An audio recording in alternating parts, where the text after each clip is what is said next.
I was going to tell her to reformat the letters. Okay.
All right. Good morning. Good morning. How's it going, Julius Hall? What's going on, Robert? Well, I can't complain. I can't complain. We're back another Saturday, so we are on the other side of the earth. And for our viewers, we are pleased to know that you're on the other side of the earth. This morning, we got a topic that is that's serious. It touches a lot of things that we've been seeing in our community. But as we were coming on before I had a chance to get with you and Sabrina, wherever she might be, the key word that came to mind. So today we're going to talk about why does the black community, black folk, keep taking the L, the loss. You'll see people do this sometimes. And the key word that came to mind, as we kind of think through and kick off this topic, is the word oppression. We see it going on now with Ukraine and how Russia is being oppressive. But there are five types of oppression, right? That's exploitation, marginalization, powerlessness, cultural imperialization, and violence. In the case of what we're talking about today, how our communities have been oppressed, basically cruel and unjust treatment. And let me tell you a little bit of stats, and then we'll get started. Do you know that oppression basically, again, marginalizes people? To that end, Black folks in America, we're going to talk about poverty and incarceration to begin. Black folks represent 13.2% of the United States population, 13.2%. But we represent 23.8 of the poverty population, almost double. So almost 2 times as many Black folks in America are living in poverty, right? That's really huge. That impacts a lot of things. But then we look at the over-incarceration of people in America, as Senator Warnock talks about. We warehouse more people, put people in prison at a higher rate than any other country on this earth. But Black males, 1 in 45 Black males are incarcerated. Majority of them, I'm willing to argue, are wrongly incarcerated. And so let's just kick off with that and get your reactions on that. What are you thinking about that? What pops in your head?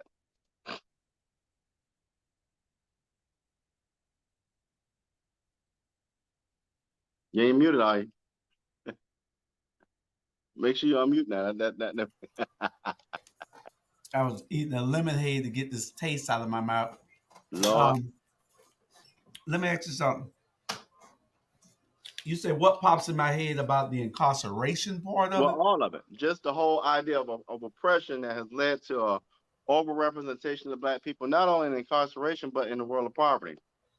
Well, as long as you can keep a people down, they're going to be poverty, especially in that particular population.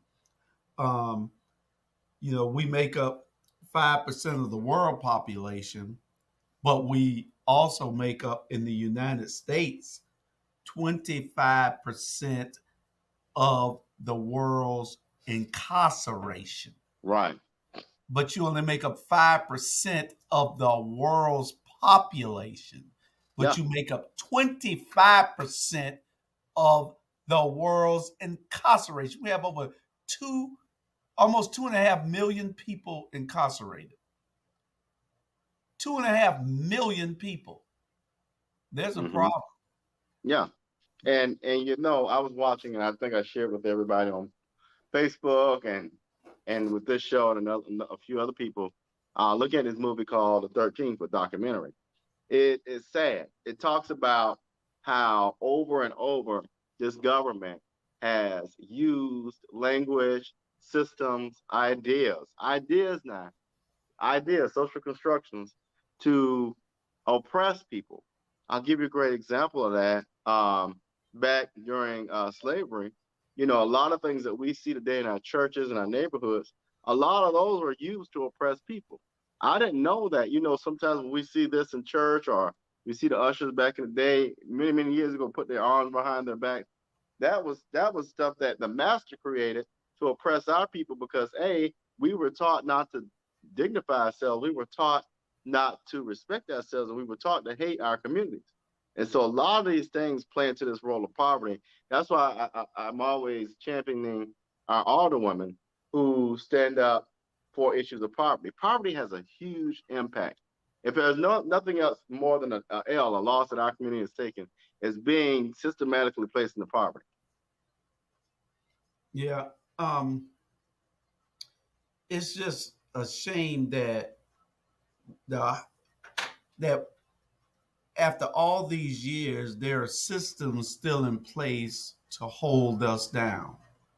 Um, I don't know what the fear is.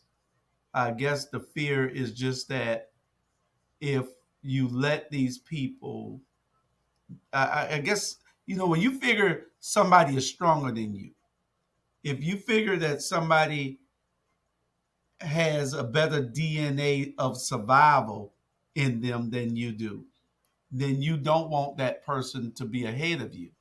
You know, um, you don't want that person to coexist or be equal to you.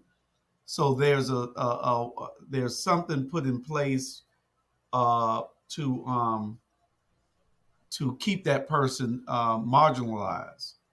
And so if that person, if you I tell people all the time, perception unchallenged becomes reality. Right. And if we don't combat the perception of us, then it becomes a reality in our mind. So we have to be able to, at some point, say that we can overcome whatever is thrown at us, but it's taking so long. We the thing is, we haven't died yet, and they don't understand why. So they're always creating another way to hold us down. And it's not, when I say they, it's a system, it's Right. a group of people. It's not everybody, it's not every white person, it's not hell, they have black people with them too. Yeah. So Yeah. that's holding us back. So it's they. When we say they, I had this show a year or so ago about they, when we're trying to find out who they are, you know but they are the system. Those are the people that are pulling the chains. What did John made John? a true statement here. He said, when our true history is taught, it causes tensions, but through that tension, we make progress. I think we make some progress. I want to Yeah, you point to do. Florida on that comment. He made a good point. The state of Florida, as ignorant as they are, especially this stupid governor, what bothers me is now you got not two laws that are problematic. One, they are talking about this education of race in schools. What's the fear there? What's the fear? It's your ancestors that put our ancestors in chains and in deplorable positions. It's your ancestors that came over here, the folks that don't want to teach it, not John, but the folks in Florida who don't want to teach it, who created this system. So now you want us to ignore our history. You want us to ignore the history that was created just as much as we should ignore Native Americans who were also wrongly persecuted. But then this whole bill about outing young children called Don't Say Gay Bill. I mean, I don't know what's going on in Florida and around the world, but Again, those are just two examples of how oppression still exists. And we got to find a way to push back. I do know the thing about race in schools. Folks who are teachers, you got to just start thinking creatively. You ain't got to talk about race in schools, but you can talk about social justice. And then that's your pathway to talk about the other issues. But Robert, I agree with Dr. Umar Johnson on a few things. Dr. Johnson was here this week. He appeared on our show Tuesday night. You can go back and watch that. I'm trying to upload a video from his Wednesday speech. We'll have that as we'll be playing that also. We have about an hour of the footage. But one thing he said about the critical race theory being taught in schools, he said it's a money thing. And I was trying to figure out why he said that, and then he explained. He said that he agrees with it, but he don't agree with it. Mm-hmm. Because he agrees that it should be taught, but he doesn't agree that we have to wait on anybody to okay it to be taught. We have community centers in every neighborhood. We have a church on every corner. So why should we have to wait on anybody to say it's okay? Teach our kids ourselves. Teach them everything that they need to know. Now, the only other bottom to that is that it should be taught to all kids. Because if we're just teaching our kids it, then those kids that should be taught it also won't know it later on. So they'll be saying, "What are you talking about?" Because they Mm-hmm. weren't taught it in school. So our history should always be taught again through the churches, the community centers, and other organizations where we can send our kids to get to. So they're trying to erase our history, like we Oh yeah, never most existed, definitely. that we Yeah. never did anything to build this country, that we were just animals brought over here on the slave ship to work. And Right. we got photos loaded up where when we get into the talk about the 13th, um, and what it was, D.W. Griffith's film "Birth of a Nation." Right. This thing is crazy, and they break it down. Everybody, I recommend you go and watch this documentary, "The 13," Yeah. and Netflix. it talks about that. But go ahead. No, that's per. I'm glad you said that because it's on Netflix. It's called 13th. You're exactly right. The thing, if we nail it down, and I see John talks about the weeping time. The problem with oppression, the problem with us continuing this cycle of living in a system that is invisible, is that it does teach us to devalue not only our community but the historical pieces that created the community. It causes us to forget that the city hall you look at every day, that the White House that you look at on TV, that the weeping time that brought our ancestors over here and suffer. We don't want to remember how those things came to be. It was on the backs of suffrage. Uh, it was on the back. Can you hear me still? Yeah. Okay, good. I had a call. It was on the backs of suffrage. And so people want us to forget that X amount of men and women died, children died as forced unpaid laborers who built these places. let me You let me know, show let me show the picture while you're saying that, yeah, and because it'll be relevant to what we're talking about after a while.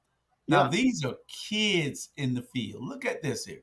These yeah, are children right. in the field. They were locked up for Bullcrap, look at it. It's children and women, everything in the field working on chain gangs. right. They created chain gangs to create a workforce, Mm-hmm. an unpaid workforce. So it's just crazy. They had trumped up charges like vagrancy, disorderly conduct, looking at a white woman too hard, all kinds of things that they had. And it was just crazy to put us in jail to create a workforce.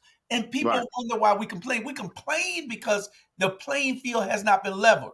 level. Right. We complain because we're trying to catch up and nobody's helping. We complain because there's people in place to try to level that playing field, but they're still going along with the status quo and working with the establishment.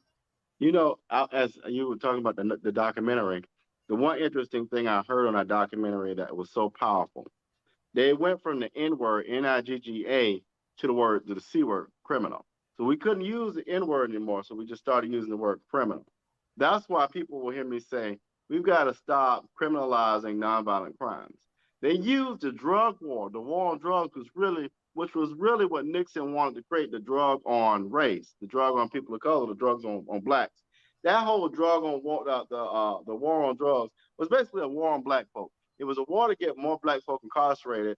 And so you start seeing things where, a person who lived in poverty, who wants to feed their family, who's now in desperation, I can't go get a job because of the system. So I got to go out and make money where I can.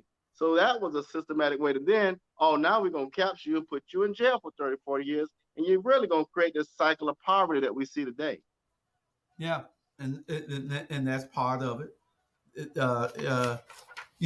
got to remember that when they changed the N word to the C word, from calling you the N word to calling you a criminal, you got to remember Rosa Parks was labeled a criminal. Martin Right. Luther King, Malcolm X, Farrakhan, everybody's labeled a criminal if you're doing something to uplift the black community. Every black person is created a criminal. It is not. It is so systematic that people don't see it right now happening today. Even though I hate to bring to correlate these things, but it all correlates. Here in Port Wentworth, you Yeah. have 4 black members on council for the first time ever in the history of this city. The white mayor doesn't want them to govern because they have the majority. It's a 5-1 vote. He only votes if it's 3-3. So he'll never vote. He'll never have any say. So he doesn't like it, so he's crying foul. But the news media doesn't want to ask him the tough questions as to why. All they're concerned with is that he is crying. They don't give a damn about why he's crying or what the issue is. All they care about is the fact that he's crying. So if he's crying, it has to be those 4 black people's fault. So they perpetrate this big scene of people walking out, and then they blame somebody who had nothing to do with the walkout. It all correlates, Well, here's on how we're treated. To frame that piece into what we're kind of talking about. Really, it's oppression in a different way. What it's doing is it's giving it's aligning with it's you have our news media, and you can say I said it, whatever. Our news media, you got to look at who owns the media, right? Who owns the media? Who owns the CNN? Who owns USA Today? Who owns the Savannah Morning News? The oppressor. So the oppressor is definitely not going to tell their story of bull crap. They're not going to say we're wrong. No, no, no, no. It's always going to be the oppressed who's wrong. Yeah. Which is why all this stuff is continuously perpetuated. Which is why in Port Wentworth, I went to a YouTube video when all this was going down. They had the audacity to air where the mayor went into the city manager's office many years ago. The city manager was clearing out corruption, but TOC sat on the side of the mayor who was a part of the corrupt. Correct. And still is that same mayor. And this is a shout out to mainstream media. You may be owned. I look at AJC in Atlanta. You might be owned by the oppressor, but at the end of the day, people got. This is why stuff like this is so important. You got to start taking apart and looking at who's in control and following the money. Whoever's in control, their narrative will be raised higher than those who are not in control. Ain't no question. And until we start uh, uh, making them understand by boycotting by boycotting um, and protesting things that they care about, then they're not going to listen to us. They know that we don't, the masses of us don't care because they're comfortable. They made it where they made this middle class, where that middle class is unconcerned with what is happening to the lower class. The middle class is too busy trying to be in the upper class. Mm. So they don't care. So you can't get unity that way. We don't have that privilege that most people are afforded. Right. So if they can separate us, they can defeat us. And they Let me might not be showing that they defeated us on as a whole, but if you can keep a people from being unified, you have in essence defeated them. and it's funny you said. Let me go back to this issue where Alderwoman Gibson Carter shared her concern about her colleague representing racist behaviors. It baffles me that I think about it. That again, this is an example where the oppressor had more leverage over the oppressed. And so here's a woman who sees the issues, who sees between the lines, who sees through the clouds for a person who did exhibit racist thoughts and behaviors. But because the oppressor did not like that, they found a way to shun and publicly shame someone who was calling a foul. This is why I want our communities, not only locally but statewide and nationally, we've got to start looking at things for what they are. You know, when you have people, and we're going to segue into this, when you have people that fight the system, as my daddy would say, you can't fight City Hall by yourself, but you have those who are courageous enough who will try. But when you fight the system, you will notice that our people are either attacked, they're either marginalized or killed. We look That's at the correct. Alicia Gibson Carters, Keisha Gibson Carter's, Alicia Blakely's, Vanessa Lanier's, Angela Davis, Atala Shabazz, Martin Luther King, Malcolm X, Lewis Gates, the Black Panthers. It's all the same. When we speak up, we get attacked, marginalized, or killed. Or canceled. Right. You get canceled also. When you say the wrong things on these networks, um, and they don't like it, then they cancel you. The cancel culture is live and it is kicking. Like I said earlier, Martin Luther King and Rosa Parks, Jesse Jackson, John Lewis, all these people were labeled troublemakers and criminals. But had it not been for them standing up and advocating for us, then we wouldn't be even sitting here today doing what we're doing. Slavery was alive and well. They created the prison system for to get free labor. They created the prison system as another form of slavery because you were not considered a free man unless you were not a convicted felon. If you once you became a criminal, you were not a free man again. They put you on these chain gangs and worked you for free. It is still going on right now today. Yes, some people want to get out of paying that fine or doing that jail time, the long jail time, so they come and give you the services in lieu of that. And that is when you see these people on the highways.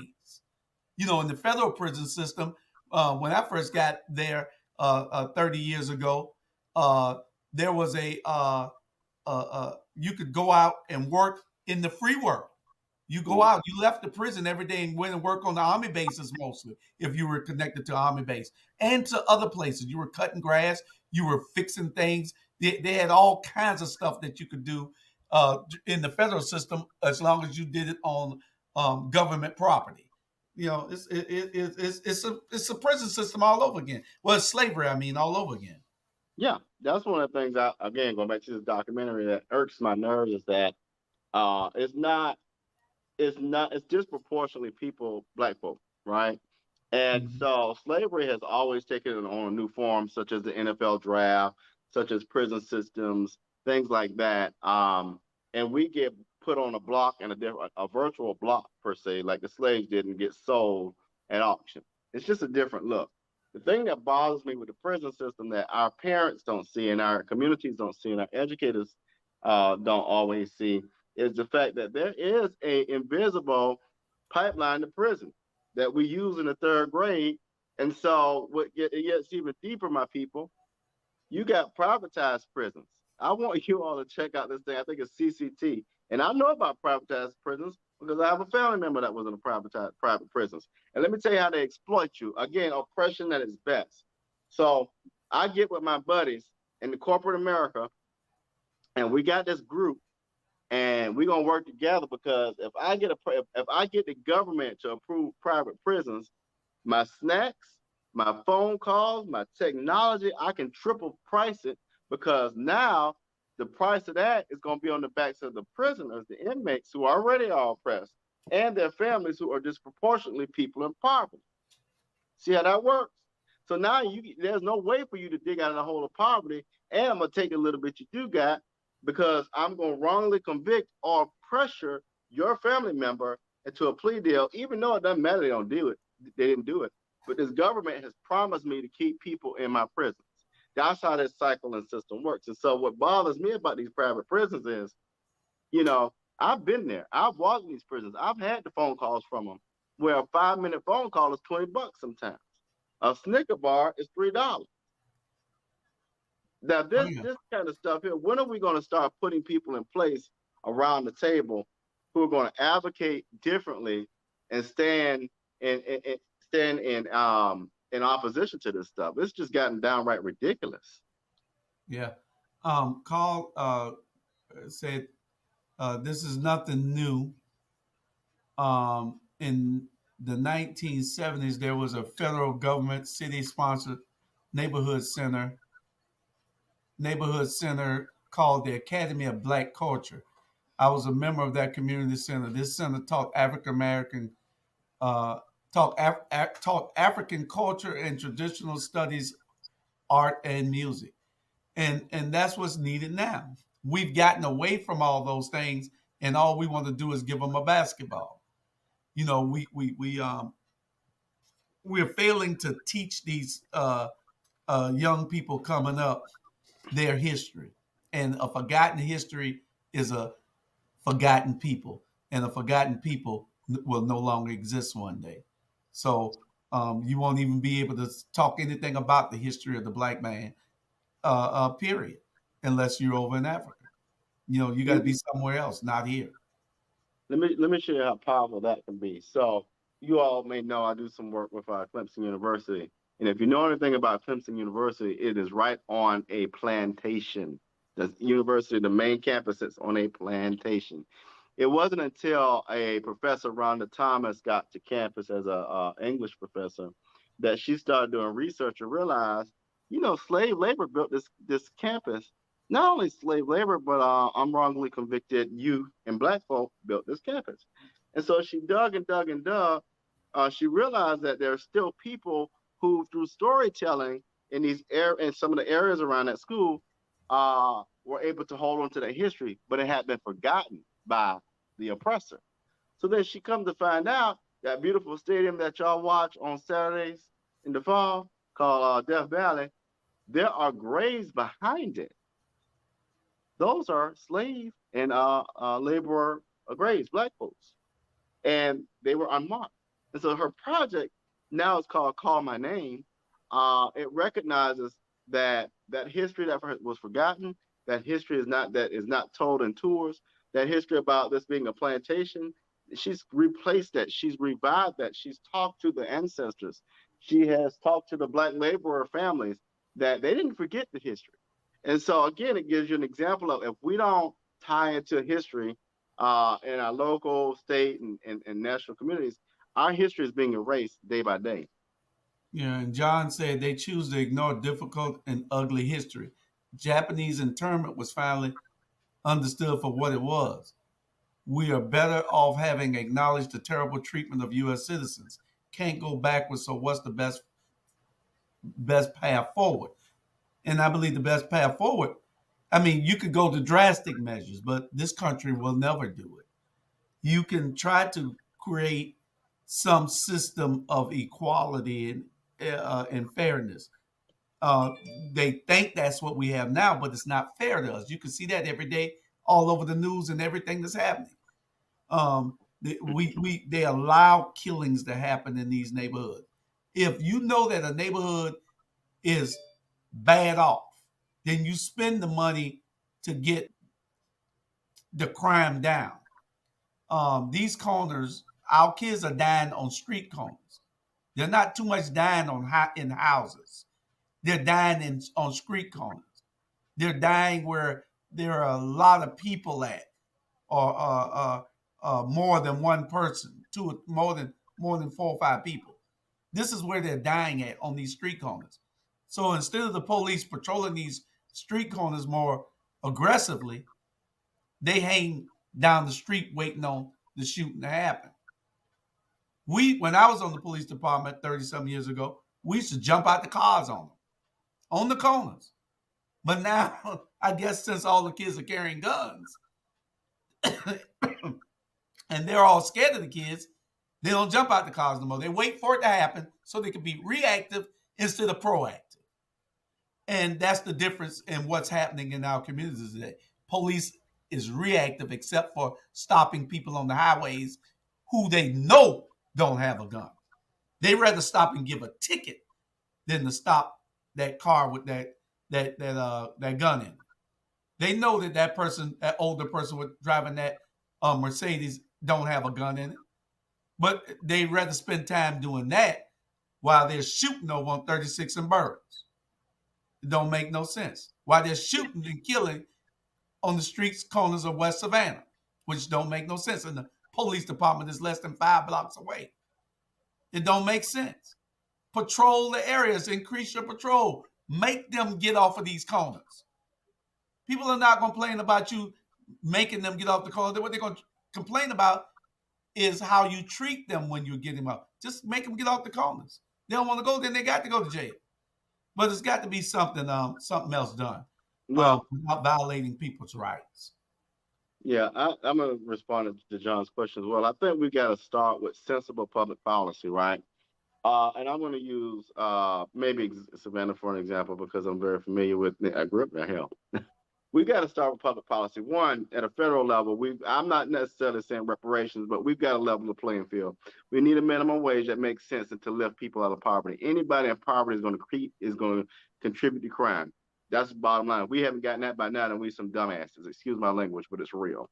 So $15 minimum wage, and those of us, or those populations that have a net worth of $20,000 or less, we need to do an injection of some type of stimulus to raise it at least to $35,000 or more. That's got to be the first step forward. We've got to eliminate poverty as much as we can, or we're going to see the same cycle, which then alleviates some of this crime issue that is tied to drugs.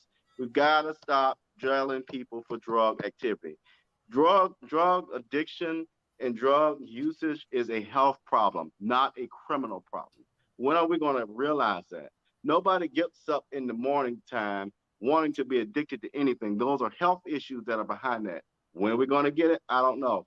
But then you start thinking about the issue of crime. So now when we start dealing with those pieces, we start focusing on violent crime.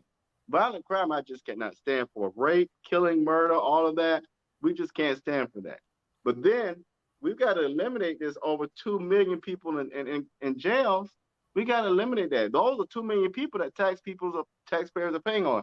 Those are 2 million people that could be contributing to the economic system. But we just don't get it.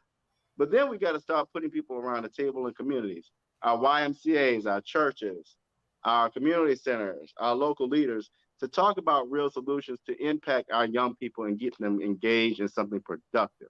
Whether that be, when I was running for public service commissioner, I was all about this idea called STEAM. Not only our STEM majors, but our arts majors. There are young Black males, young Black sisters who love the arts. We need to groom that. We need to support that. But so many times we want to say, oh, he's sissified because he want to play piano or be in the arts. No, we have young people who enjoy the arts and who are productive there. And we've got to start watering the seeds where our young people can be plugged in. So I think right there is where we begin. And I think it can help us start building a bridge to some other things like engagement, voting, community development, and pride in self. Well, we got to get those people that are community leaders to tag on, because if they're comfortable, like I said earlier, and they're in that middle class, they don't care anything about the people below them. Right. So if they don't unite and unify with the upper class and the lower class to make this work, the biggest class is the middle class. Right. The middle class is the biggest, largest class. So they have to be able to reach down and say, okay, let us help get you up here. No, everybody ain't coming because everybody don't want to come. But you got to be able to put forth that effort to make it better for somebody else. You got to do that. If you don't, then you failed the people. You fail Right. God and everything that God has asked you to do. You fail. Let's answer some of these questions we got too. King Carl II said we need to just teach true American history in which our ancestors built this country. Uh, the CRT moniker makes the concept to be easier demonized, although CRT concept has been validated by social scientists. Let me respond to that real quick. CRT is I just talked to a professor of mine yesterday, Dr. Juanita Johnson Bailey, who has used CRT for 26 years of her life as a research theory. That's really all it is. There is no kindergarten to 12th grade institution on this earth that teaches that theory, period. Find me one and prove me wrong. But it's not something that's taught in schools. It's a theory using research. And I mean, if you're going to teach white history every day, then you need to be able to teach Black history too. True. I Because agree. just teach it. Don't call it anything then. If you want to get around it, just teach it. You Right. know, you don't have to recognize that the person was a black man. Just say his name. Let the students do the research. There's ways around it, you know, and then let but until little Jimmy goes home and tell his mommy that he learned about Martin Luther King today, he learned about Farrakhan yesterday, he learned about Jesse Jackson on Monday, you know, then that's when the parents be having a problem with it. John Yeah. McMaster says Pope Wentworth's old regime are refusing to work within the system. It is the equivalent of poll taxes and black codes. They are the bad actors trying to flip the script, but it isn't working. That is absolutely correct, John. They are uh, refusing to work within the system because they did not win. What they did was they underestimated us. They thought that they were going to win those races because they always have. But we knew different. We knew that we were very confident. We were overconfident that we were going to win. Um, we knew that they couldn't win, but they didn't know because they're dummies. And it's the truth. I call it like it is. We say it They is what don't it know. is. They don't know the makeup of the city. They never went out and talked to the people. They thought that could just put their names on the ballot and win. But we knew different. That you had to put the work in. We knew that you had to contact and have eye contact and physical contact with these voters, which made the difference. They didn't. None came close to winning. None of them. So yeah, they don't. Now that they lost, they want to cry, and the media is concerned with why they're crying instead of asking why won't you let these people govern. So yeah, you're absolutely correct. He also said the oligarchs. What was that? The oligarchs turned some of Savannah's council. It was the only way to block real change. You exactly right. Pope Woodward took a different road. Just don't show up and create a panic while blaming the newly elected council members. Two tactics. What's And up, you know Bubba? when the oppressed don't see what's going on, and sometimes the oppressed do see what's going on. But let me tell you how they do it. Like they did on the some of y'all seen the movie Life, right? Where they had the man on the gun line, right?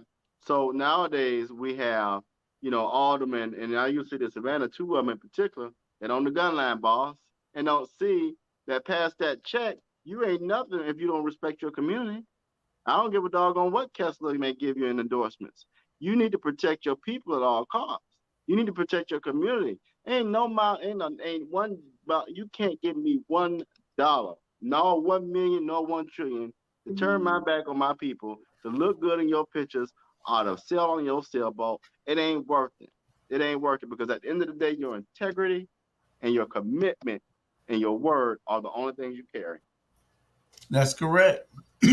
That's correct. Our local black leaders have to have some kind of balls.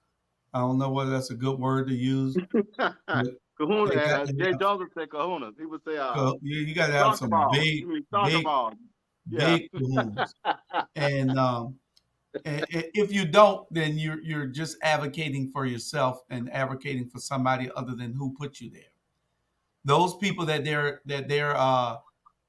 working for now didn't even vote for them, but since they're in office, they're used them, and um, they feel like they're obligated because now the man want to pat him on the back, but the man gave to the person that was trying to defeat you. You know, but they'll all see what the consequences of uh, turning their back on the people will bring them real soon. And that talk, and as we kind of go into that direction, that kind of bleeds into what we were talking about today too. When you think about all of the oppression and things like that, and how public leaders or politicians are turning their back on you and change their minds, a lot of the issues we have today as a community are because of Bill Clinton's ignorant law, the three strikes you're out. Bill Clinton, when he ran, had to. Everybody wants to win, but it will baffle you to what extent a person will sell out to win. And Bill Clinton sold out. I'm sorry. He sold out many years ago and created this three strikes you're out law, and he created this minimum sentencing, which made people, again, disproportionately black men and women, go to prison and jails for minor crimes. And let's say, for example, a basic charge where a judge may have given you 1 year, Bill Clinton's law made it mandatory that it would be a 10-year sentence. And so you got politicians, as you're saying, at all levels who will sell out just to get a vote, which to me, I personally don't like that. Well, we also have to look at this also. We can't blame Bill Clinton for everything because I was following this very, very, very closely. Um, and you can't blame Bill Clinton for all of this. A lot of the black leaders were crying out because the black community was crying out also because during this time there was a whole lot of killing. We're on street corners selling drugs. Our people are. Nobody else is on street corners selling drugs but us.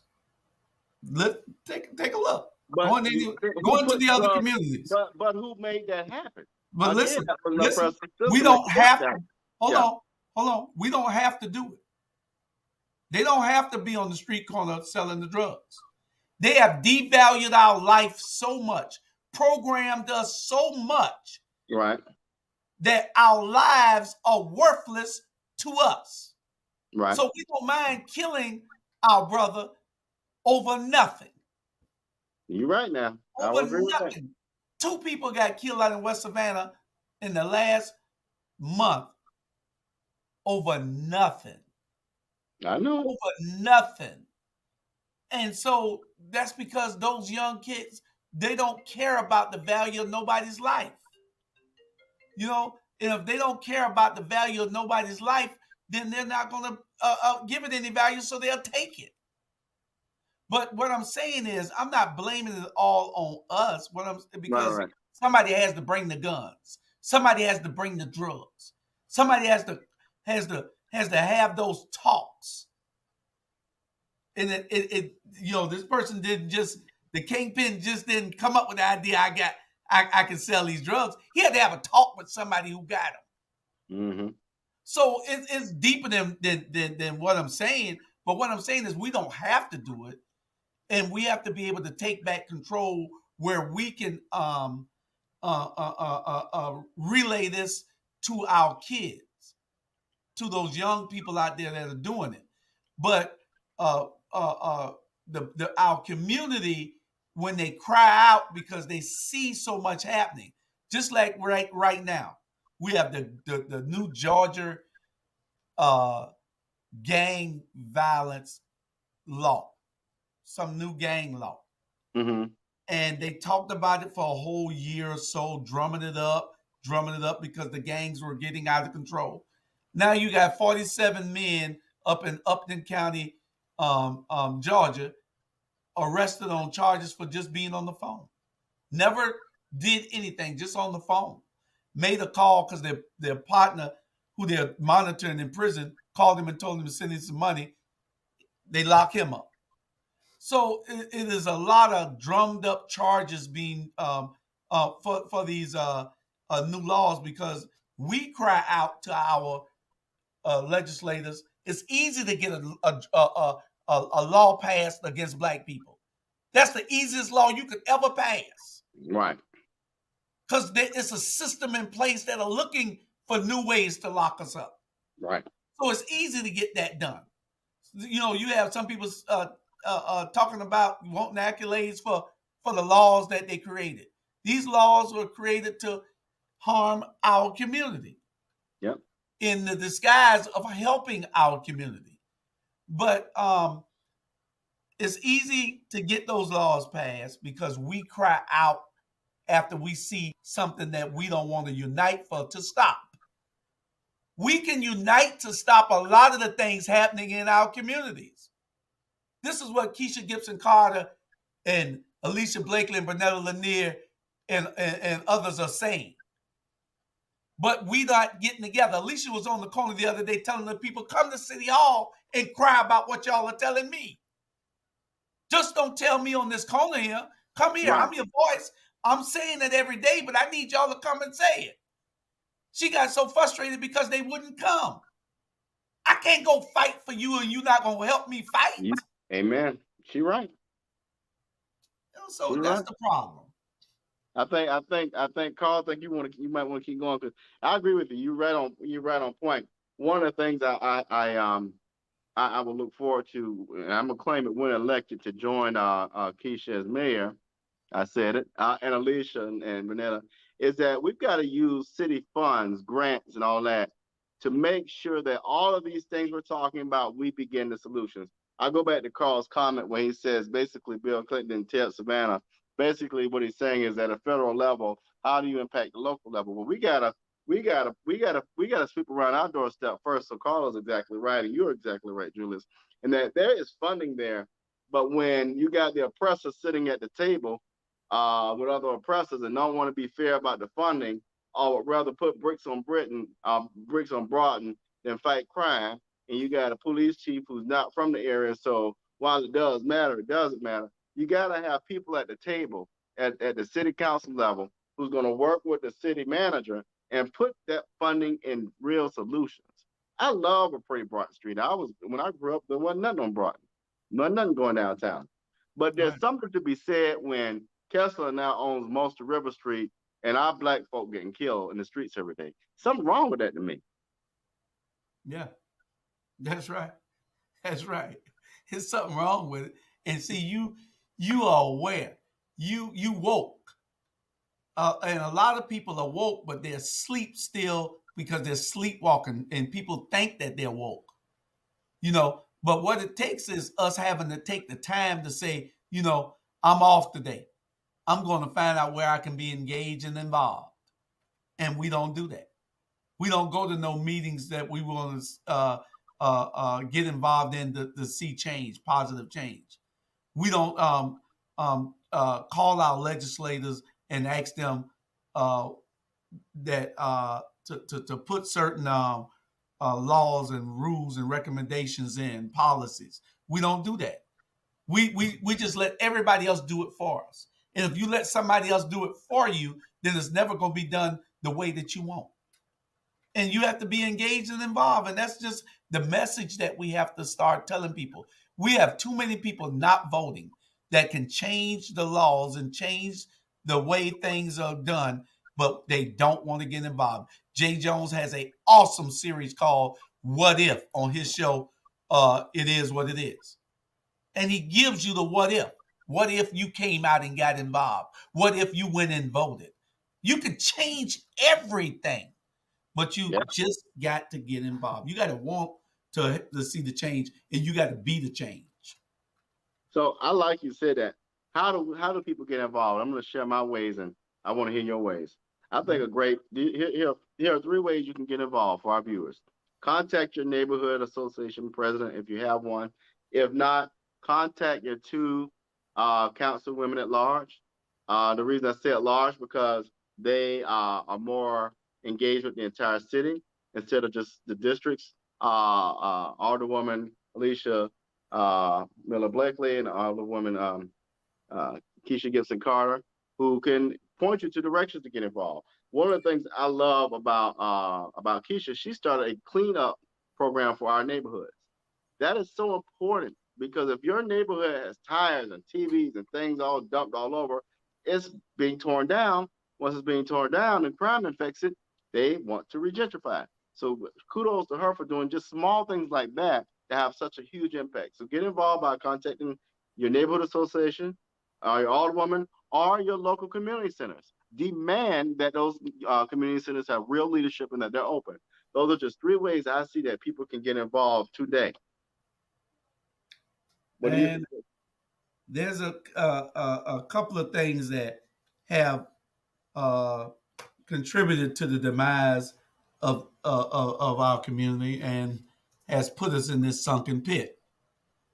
Um, we need, one of those things, and Brother Umar talked about it, and I've been talking about it for years, probably before Umar. Um, Babies having babies. When these babies have babies, then they think that they are grown now. A baby can't teach a baby anything except being a baby. You can't teach them grown folk stuff. And that's one of the things with the babies having babies. We have to be able to educate these kids about what they're doing because nowadays they aren't using any birth control. They're thinking that they can just have sex, have a baby, and now they're grown. And we have to educate these kids. We really do. If we don't educate these kids, then they're going to hell in a handbasket. And there was something else that I wanted to say about the two factors. I guess I'm getting old because when I go to talking, then You I better forget start about writing down, making notes. I that tell you what, second thing. But the other thing is to be engaged in a way, going to your community centers and asking those people who are on the front line, seeing everything that these kids are doing, asking them where you can help. Coaching Little League with Todd Rose and all those other coaches out there on the front line, right, Bernard Brown and all the rest. Calling your neighborhood association, NAACP, to ask them how you can better help to move that organization forward because right now it is at a standstill. But because it's not doing anything, it's not advocating for the people. It is talking amongst themselves. They're not talking in the community. They're not doing anything. You have to kick these uh, organization leaders in the butt to make them do something. They don't go out and do anything on their own until that means they're not engaged and they're not involved either. Because if you have to call them about every issue, then there's a problem. They're not connected to the community. you're right.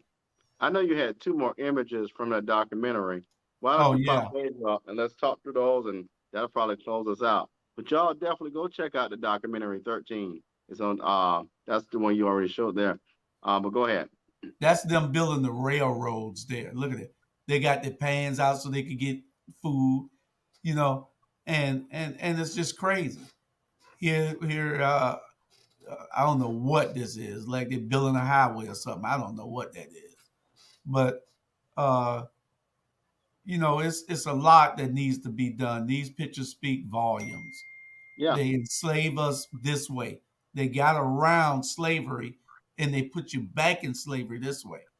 Right. And if you look at these documentaries, and it tells you a whole lot about what people were thinking so that they can get back control. Slavery was gone, so they had to come up with a new form of it. And why they had us doing these things then they could work on those other ones with the mind control, with the conditions that they put us in. And only a few were allowed out. And those few that were allowed out were complicit in our demise. And today is the same thing. We give too many people um, access to us, and we give them access to governing over us by voting for them. You know, so we have to be able to, at some point, come up with a way to unite us, and that's the big 800-pound gorilla in the room. How do we unite us? How do we just say, we're working on something now. We're working on a bunch of projects. And hopefully those projects will help people to see that there are strong black men out there, that there are organizations that care out there. And as soon as we can get it together and start talking, and I hate going to meetings. I do, especially meetings where there is no productivity. There has to be progress for me to be to stay interested. I just don't want to meet to talk. I want to meet to work, and because we got a lot of work to do, and we don't have a lot of time. Hell, I'm 60 years old. I don't know how long I'm gonna be here. So whatever I do now has to have some impact for the future. So that's why I work so hard right now. I don't ask for any accolades, any credit for doing anything. Like I told somebody the other day, I'm a change agent. That's what I do. I try to change things. And, maybe 50 years from now, somebody will be talking about me. I don't know. They didn't want to talk about King. They didn't want to talk about Rosa Parks. They didn't want to talk about Jesse Jackson, John Lewis, none of those guys. At the time when they were doing what they were doing, they were called agitators. Right. People didn't want them doing this because they were going to upset the white man who was going to make trouble for them. The oppressor. They still think today that these people going to call the bank and tell them not to give you the loan. The bank don't see nothing but a number now. Your credit score. You got a great credit score, the bank going to give you what you want. So times have changed. We got to be able to change. We cannot continue to follow that path that we followed because it's a slow road and it's too slow. What they're doing to combat us is overtaking our road, and we have to be able to speed it up some. We got to stop meeting just to meet. We got to make this about action. You're right about that, and I'm glad you said it. I was going to close out, but let me add this. I always tell, I've been working with college students all my life, almost 24 years now, in diversity roles. And one of the things I remind students is that during the civil rights movement, it was SNCC that made a huge contribution. But a lot of times you'll see students that will protest, especially marginalized communities, on college campuses, and we see protests like Black Lives Matter. But a protest without a list of expectations or demands is basically water on the bridge. It's going to flow right into the ocean.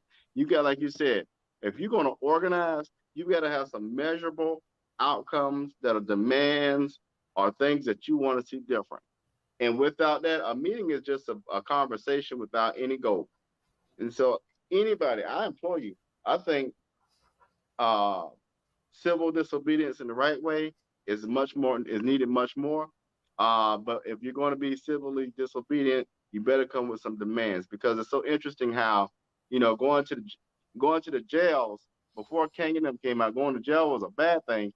But when it came their time, the Angela Davises and the Kings and Rosa Parks, going to jail was a badge of honor, because they knew that their civil disobedience came with a demand and an expectation that we are going to be different in this land we call America, where all men and women should be created equal.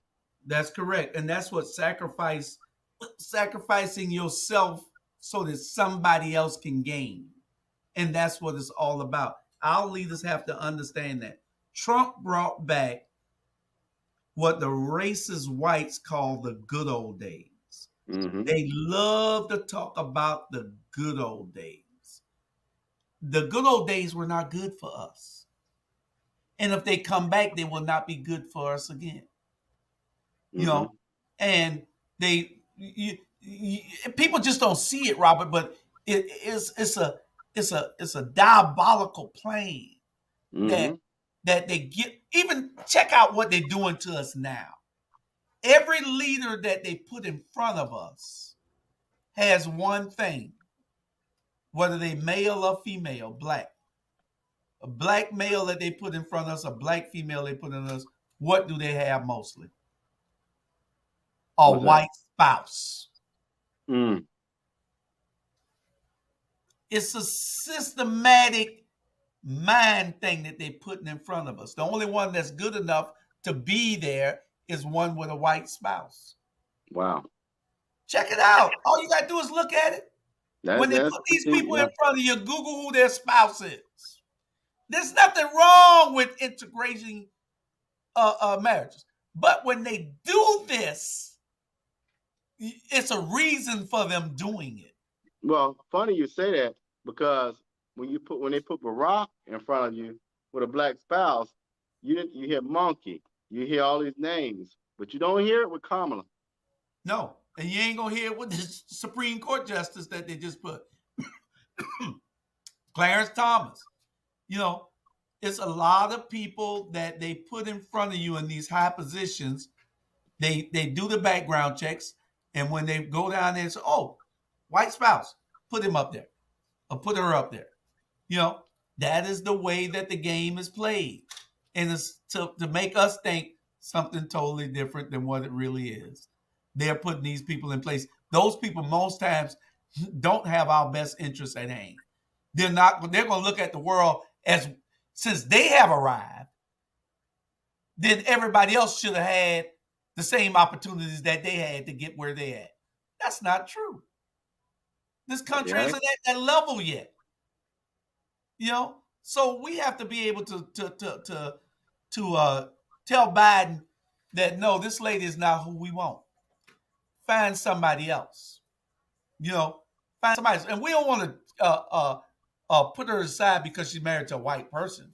That's not right. But we don't want you to keep playing with us, thinking that we're stupid. That's the problem. There's nothing Mm. wrong with her being married to a white man. You know, nothing in the world married with Clarence Thomas being married to a white woman. Nothing.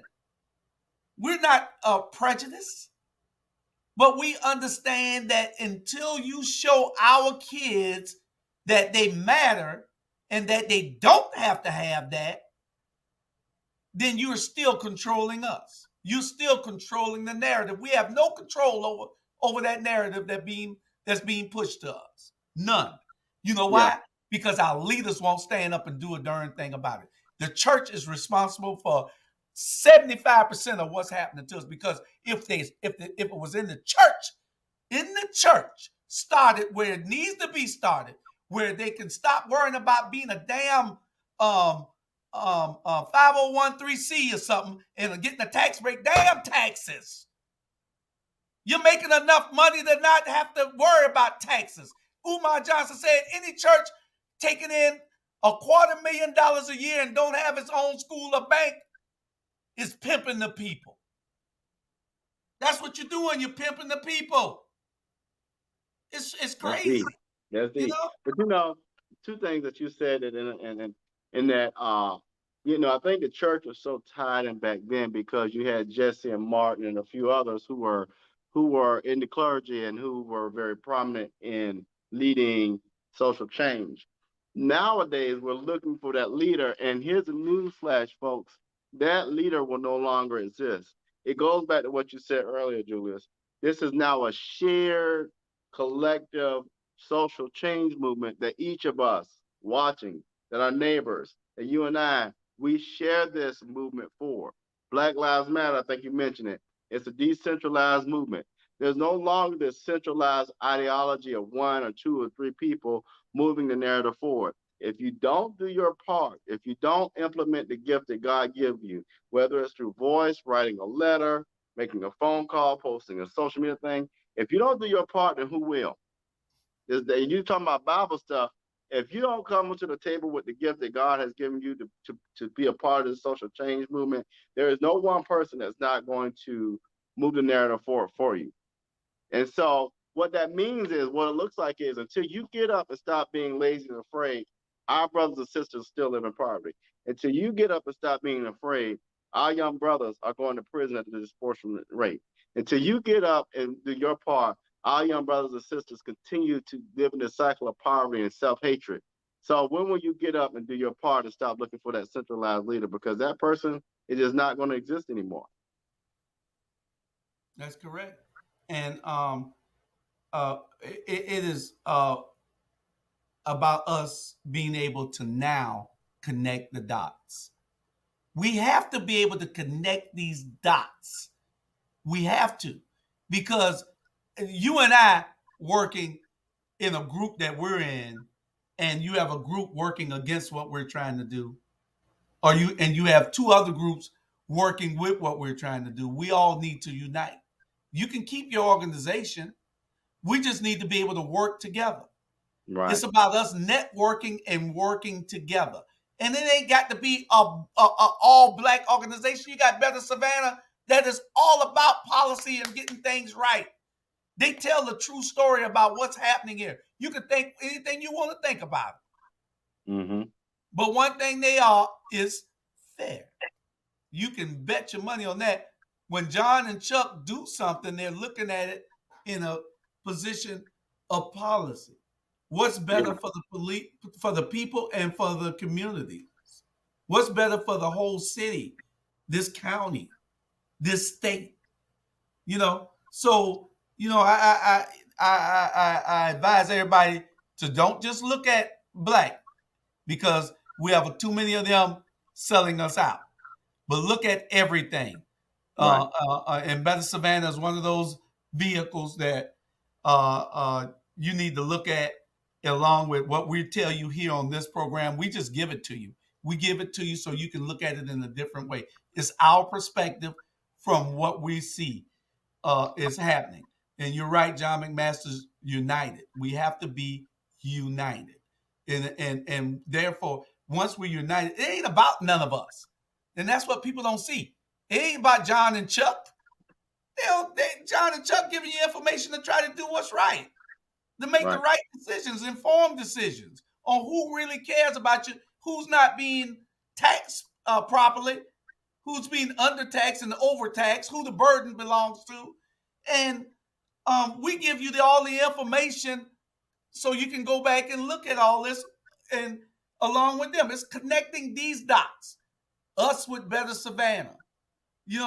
Us with other organizations and programs and platforms to give this information to the people so that we can move up. Because if we keep staying down in this sunken pit, sooner or later they're going to pour dirt on it and we ain't going to be able to get up. Yeah, you're right. And honestly, as we close out, the one thing I want everybody to do, and I need to do this myself, we're looking at a local level, talking about why change is important. Let me tell you why change is important. Take Dr. Jamal Touré's tour. I got to come do it myself.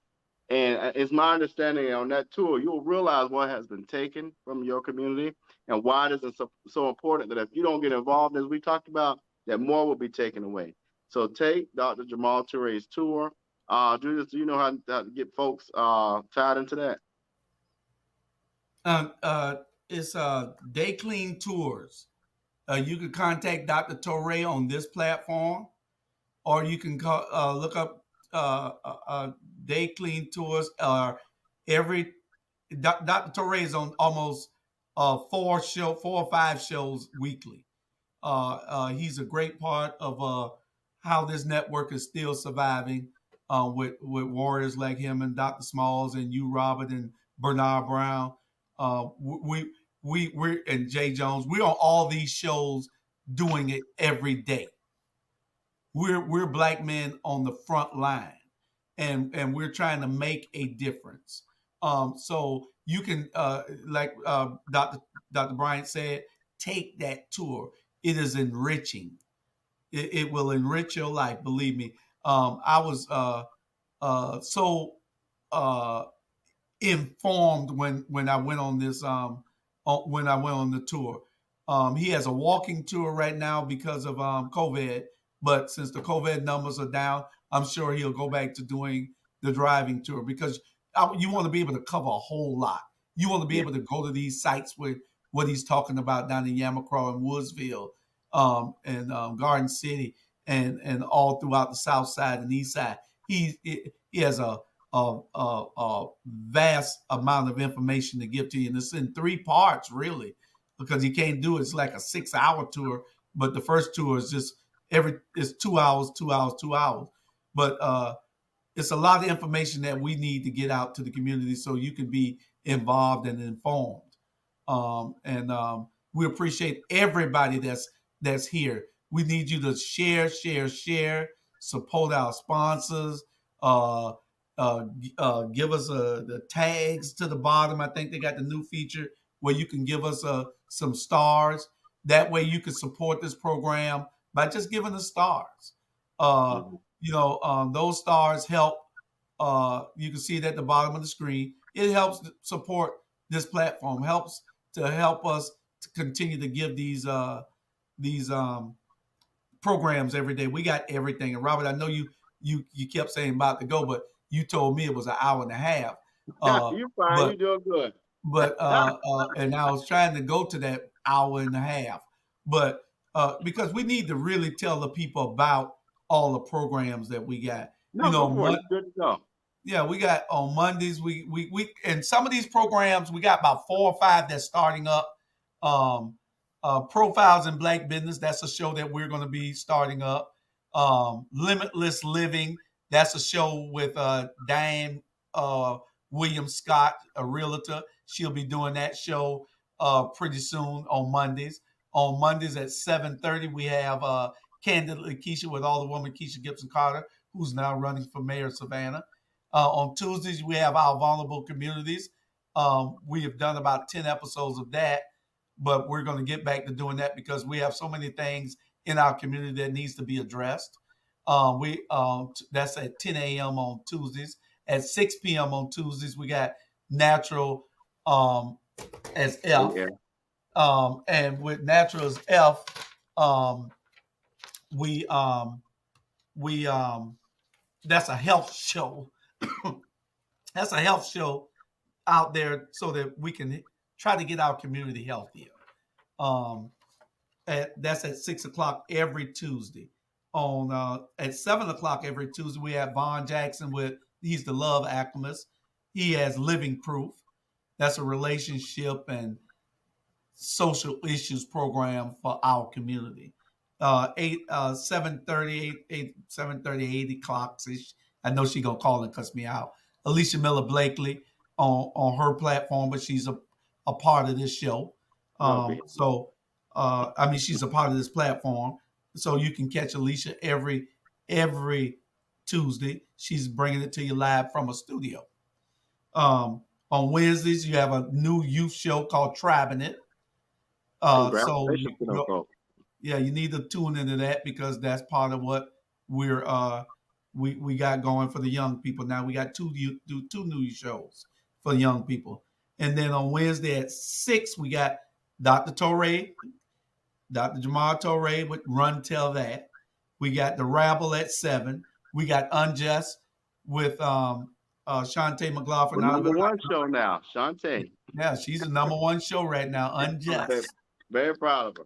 Number one show on the platform, and she comes on 9 o'clock every Wednesday night, right after the Rabble, which is the number 2 or 3 show now.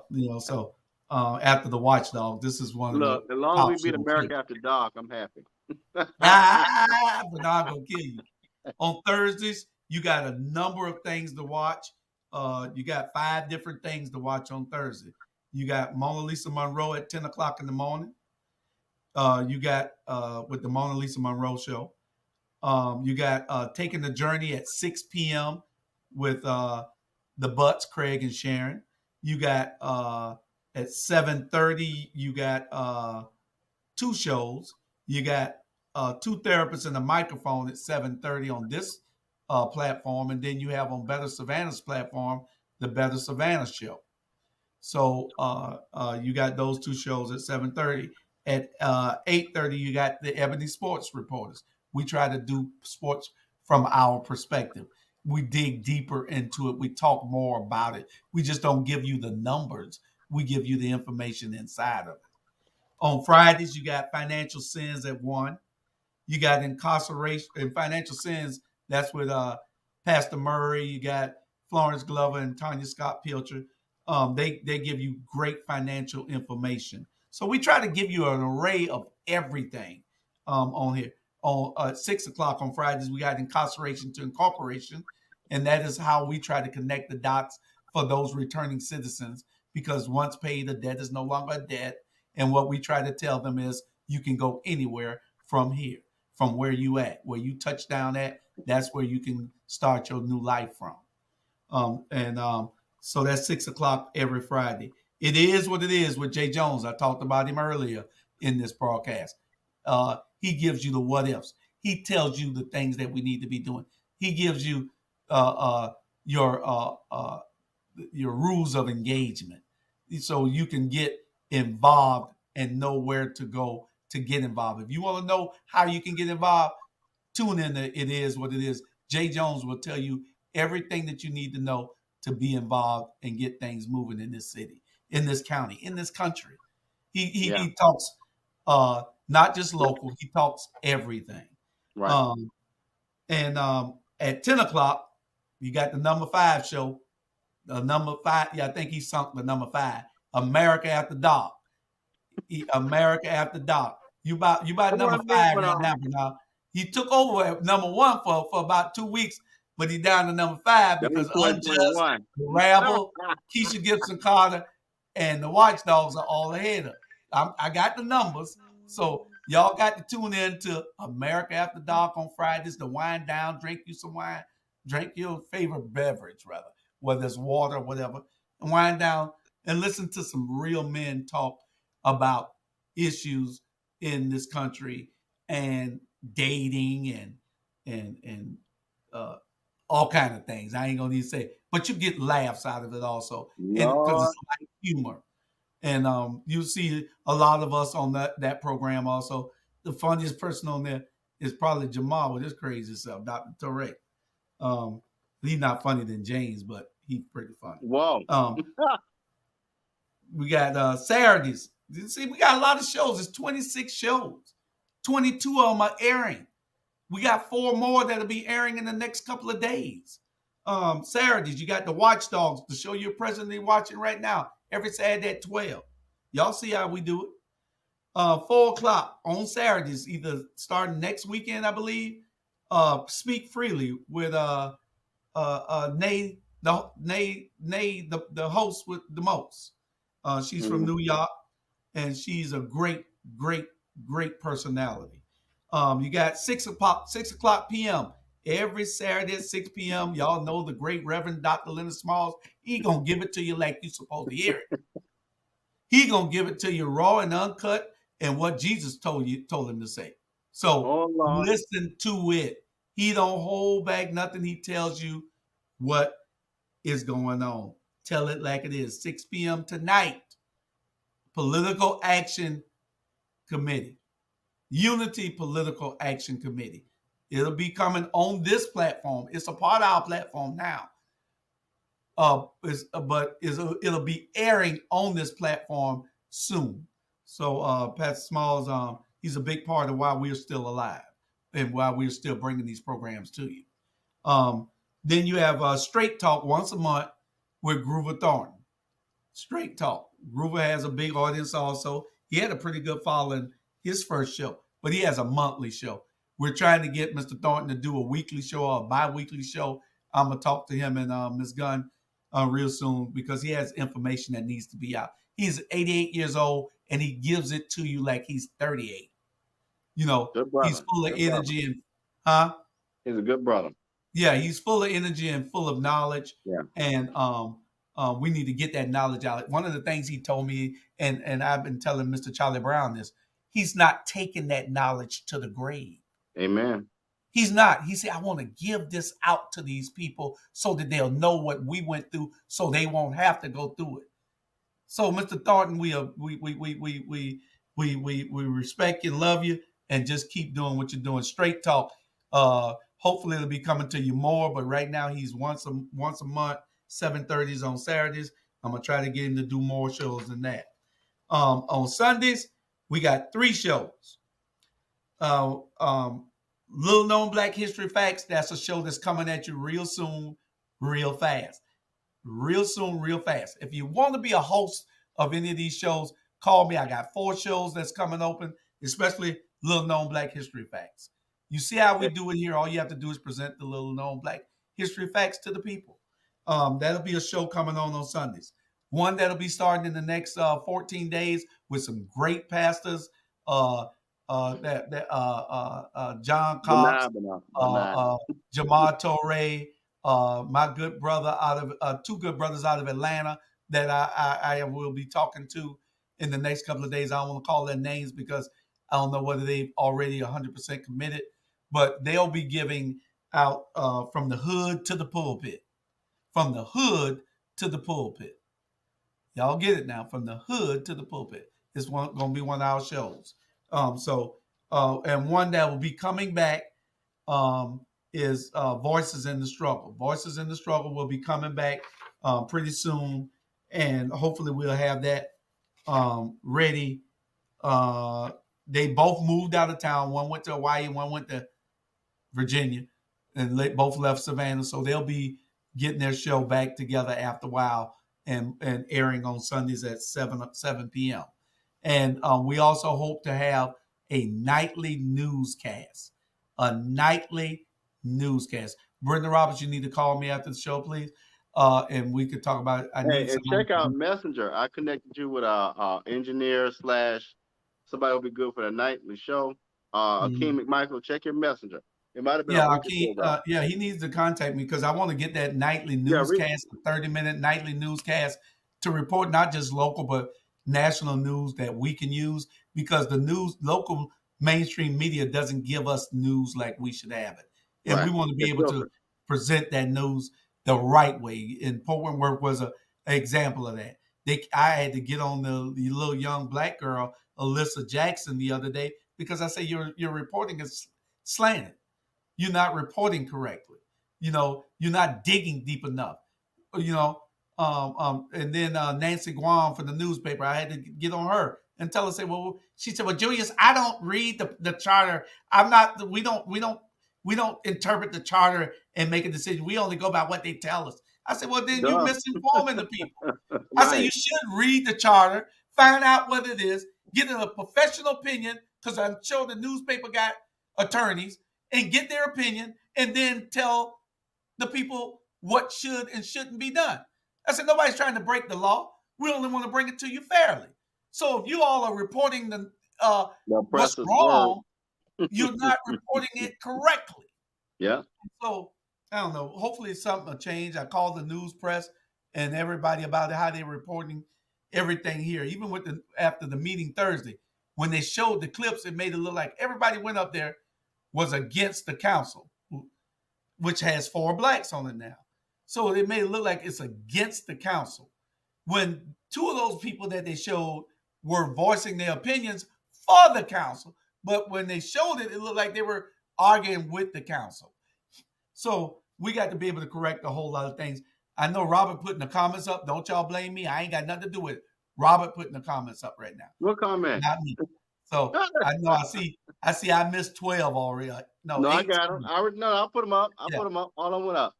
So I got another person for you to check out here. One of my classmates who'd be good for a show, but he just came back right here, this brother here. Reach out to me. I'm gonna call him when I get out of here anyway, but he'd be good. Right. He'd be good for traveling. He has music. He's a local. Look up his stuff.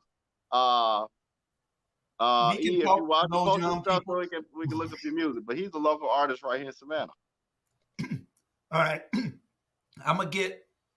We can get with him and let him get with Chris, Benji, and Salim and Libby. They are the hosts for that show, and he can talk with them. He also with the young show Speak Freely with Nate, the host with the most. He can talk to all of them. If not being on the show, if not being a host, being just being on the shows, because I'm this being is an what the show engineer. is about. If you want the behind the scenes stuff, definitely train young people for that, because social media and knowing how to do this engineering stuff is going to be Mhm. is nowadays a profession. That's correct. That's Yeah, correct.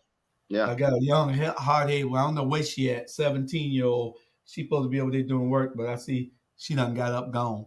She over there making intros and everything for the new shows, because the new shows are coming, and we are bringing it to you the way that it should be brought. We're giving you information, giving you history. See, we ain't waiting for nobody to tell us that we could teach CRT. We're teaching it right now, right here. We ain't waiting on the community centers to start up. We're going to be doing it right here. All that stuff for little known Black History facts, Brenda, you can teach it right here on this program. Right. All those things that they don't want our kids to know, they can learn it right here off of this platform. So we're going to be doing that, and getting this information out to everybody. We, like I said, we got everything from sports to health to finances to politics to social issues to uh, unjust and injustice in our criminal justice systems to comedy. We got it all. So you all need to tune in and tell your friends about this program, and tell them to send us those stars that you see ticking at the bottom of the screen, so that they can help support this program. We can't keep the lights on. It costs. It costs $79 a month just to play the music that we play, because we can't play other people's music. We got to buy the music for everybody, all the shows that we do, for all the intros that she's making. She got to go on our site that we pay for monthly. We gotta pay for all the graphics and stuff that we use. All these things cost. It costs to keep the lights on. It costs to keep the water on. It costs to keep everything going the way we're doing it. We're just lucky enough to have 45, 50 people on these shows that are giving back. And if we're so lucky, if God has it in place for us to get to that next level, then these people will be compensated, because they are here to help start something that isn't being done nowhere else in the country. Nowhere else in the country is anybody doing it on the level that we're doing. Yeah, you got some people trying to do what we're doing, but there's nowhere else in the country that are doing it on this level. Now, you got some artists that are already making money out in California and Chicago and all, and they've united. I think they call Black Oak or something like that. And then you Mm. got Sean Puffy Combs, but he's a billionaire, and he's not even doing what we're doing with Revolt TV. You got some people, so we'll be reaching out to those people to try to get with them, or to have them try to help elevate this platform to another level. That's why I try to tell people to be as professional as you can, to have the backdrops, so nobody's walking behind you. Don't be eating. Keep Puffy out of the jumping in your lap. What's your dog name? Coke. Coke. Yeah, for Yeah, Coca-Cola. keep Yeah. Coca-Cola, keep Coke from jumping in your lap. He's sitting We're right gonna get here. all that straight. Right Yeah, now, we are a growing network, and we're coming up to where we need to yeah. be at. I know I don't talk y'all butts off, No, but I that's want good to give stuff. people Bernard, we Ivan laughing, Coin, Bernard. give Ivan Bernard got a Coin dog too. a Bernard dog called breakdown. Squishy. But now I got a dog called Pussy, Squishy. Squishy. Oh Lord. Yeah, so we want to make sure that y'all knew what we have going on here, and we're doing it on shoestring budget. Right now, we need help as much as we can get, and what we need to do. Oh, Charles, I got to do your interview. Don't forget. Yeah, Charles, interview with Keep Grinding, and that's another show that we need to see whether we can get on this platform also. So we'll be talking to him. So uh, y'all see it. We post this already with all the shows and all the shows that are coming, the dates and the times and everything. And we just thank you all for participating. We got about our viewers go anywhere from 21,000 a month to 38,000 some months. So we month before last we had 38,500 people viewing. Last month we had 22,000. The month before that, I think it was 24. So it goes anywhere from 18 to 38,000, according to what's going on and what we have in front of you. So we're trying to do some things even Roland Martin isn't doing. So just check us out and support the platform, please. We can be found on Our Black Media on YouTube, All Things Relevant Media on Facebook, and we're coming to Twitter and Twitch or whatever else they got us coming on.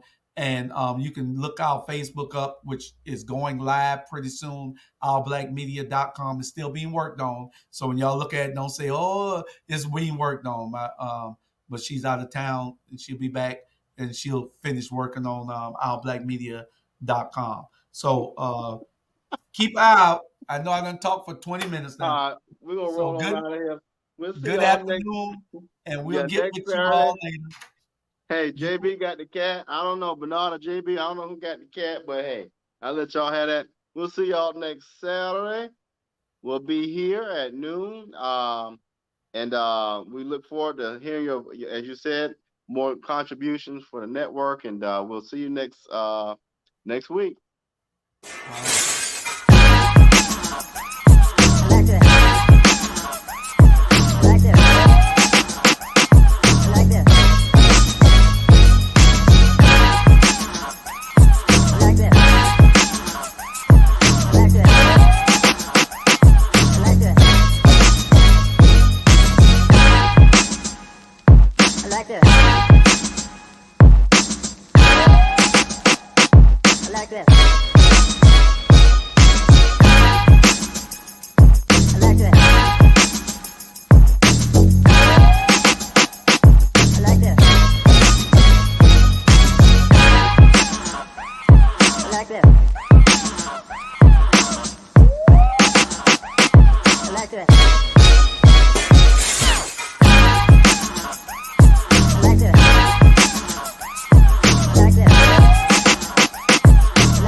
like that.